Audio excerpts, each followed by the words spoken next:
Les règles d'or pour se relever après échec, tu es peut-être en train de vivre ce moment où tout semble s'effondrer, où tu as donné ton énergie, ton temps, ton cœur, et pourtant le résultat n'est pas celui que tu espérais. Et peut-être que tu te demandes en silence, pourquoi moi? Pourquoi maintenant? Pourquoi après tous ces efforts? Et je veux que tu saches, dès cet instant, que si tu ressens une fatigue intérieure, une honte discrète, une colère muette, ou une peur de recommencer, alors tu es exactement là où commence la transformation réelle. Parce que l'échec n'est pas la fin, mais un point de bascule invisible entre l'ancienne version de toi et celle qui apprend à devenir plus forte, plus lucide et plus vivante.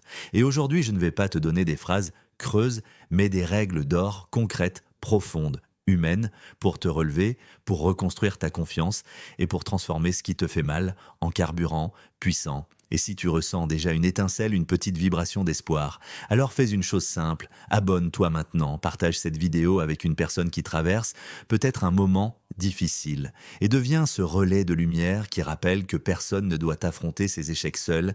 Et maintenant, allons à l'essentiel, première règle d'or, accepter l'impact émotionnel sans se juger, car beaucoup veulent aller trop vite vers la motivation et ignorent la blessure intérieure et cette blessure se transforme alors en blocage invisible. Lorsque tu tombes, autorise-toi à ressentir sans t'étiqueter comme faible, car la vraie faiblesse n'est pas de ressentir, mais de fuir ce que l'on ressent.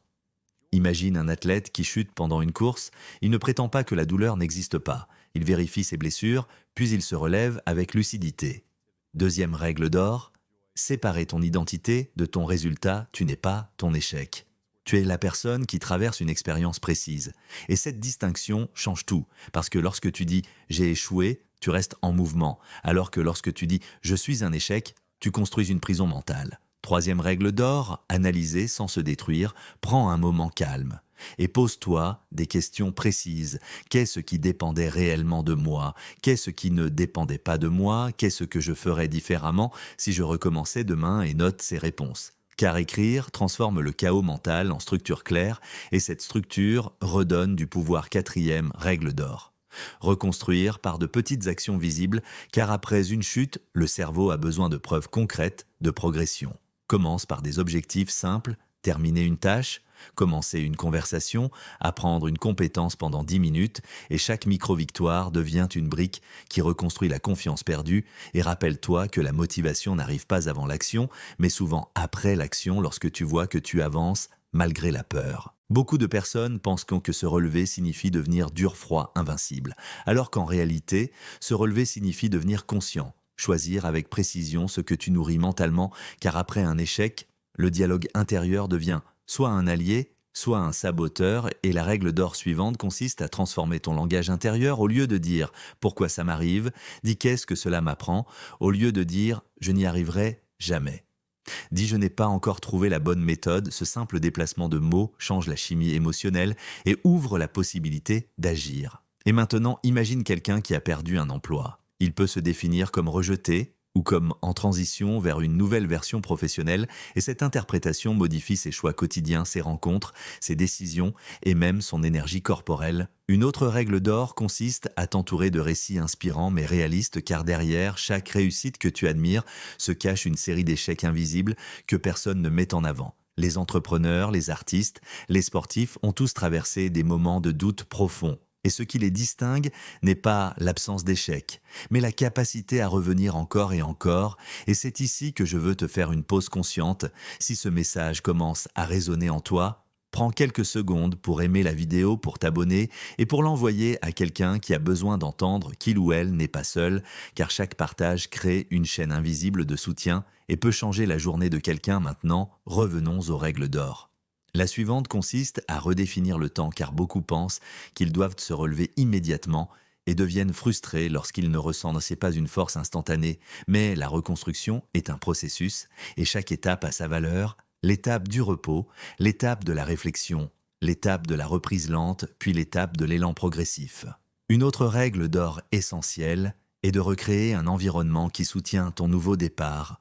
Range ton espace, modifie ta routine, limite les influences négatives et introduis des rituels simples comme marcher chaque jour, respirer profondément, écrire 3 choses apprises grâce à l'expérience, car le cerveau associe les lieux et les gestes aux émotions et en changeant l'environnement, tu facilites le changement intérieur et souviens-toi que se relever n'est pas revenir à la personne que tu étais avant, mais devenir quelqu'un de plus aligné avec ce que tu as compris. Arrivons maintenant à une vérité profonde, l'échec révèle ce qui compte vraiment, et lorsque tout vacille, tu vois clairement ce qui mérite ton énergie et ce qui ne la mérite plus, et cette clarté est un cadeau caché.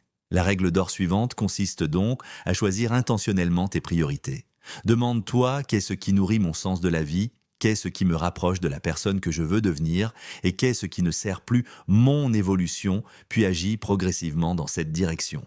Même si cela semble petit, et souviens-toi que la résilience n'est pas un trait réservé à quelques personnes extraordinaires, c'est une compétence qui se développe par répétition, par compassion envers soi-même et par engagement quotidien. Imagine une personne qui a échoué dans une relation, elle peut décider de fermer son cœur ou au contraire d'apprendre à mieux communiquer, à poser des limites saines et à choisir différemment la prochaine fois, et ce choix transforme l'expérience douloureuse en sagesse vivante. Une autre règle d'or consiste à partager ton histoire, car lorsque tu oses dire «j'ai traversé cela», tu libères non seulement ton propre poids, mais tu offres aussi à d'autres la permission de continuer. Et plus tu transformes ton récit, plus tu deviens un exemple vivant de renaissance. Et maintenant, je veux que tu ressentes quelque chose, ferme les yeux un instant et imagine-toi, dans quelques mois, regardant en arrière, en réalisant que ce moment que tu pensais destructeur était en réalité le point de départ de ta nouvelle trajectoire. Imagine la fierté, calme, la gratitude profonde, la confiance retrouvée, et sache que cette image peut devenir réelle si tu choisis aujourd'hui de faire un pas même minuscule dans la direction du relèvement. Et avant de conclure, je t'invite à t'engager pleinement, abonne-toi pour continuer ce chemin ensemble, partage cette vidéo avec 3 personnes qui pourraient avoir besoin de cette énergie et laisse un commentaire pour déclarer à haute voix quelle règle d'or tu choisis d'appliquer dès maintenant, car chaque déclaration renforce l'engagement intérieur. Et pour finir, rappelle-toi que tomber n'est jamais une condamnation, mais une invitation à te redéfinir, à te relever avec plus de conscience, plus de courage et plus d'amour envers toi-même.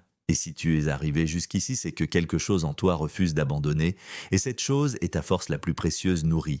La protège, la partage et reviens chaque jour vers la version de toi qui apprend, qui avance et qui transforme chaque échec en marche vers une vie plus alignée et plus lumineuse.